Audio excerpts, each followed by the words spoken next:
தை மாதம் லாட்டரி யோகம் பார்க்கப் போகும் ராசிகள் இவர்கள்தான்.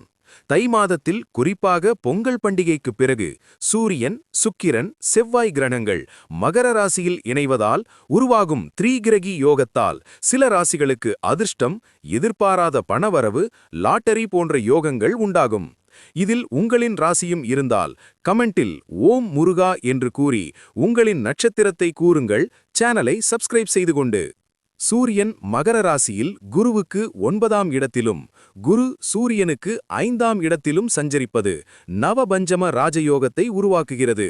இது தனுசு ராசிக்கு அற்புத லாபங்களை தரும். இதில் கடகம், மகரம், கும்பம், தனுசு, கன்னி போன்ற ராசிகளுக்கு நல்ல பலன்கள் கிடைக்கும். சுக்கிரன், செவ்வாய், சனி இந்த மூன்றின் சேர்க்கைதான் த்ரீகிரகி யோகம். பொங்கலுக்கு பிறகு உருவாகும் இந்த யோகத்தால் மேலே சொல்லியிருக்கும் ராசிகளுக்கு பொற்காலம் தொடங்கும். இந்த காலகட்டத்தில் திடீர் பணவரவு, முதலீடுகளில் லாபம், சிக்கிய பணம் கிடைத்தல் போன்ற யோகங்கள் உண்டாகும்.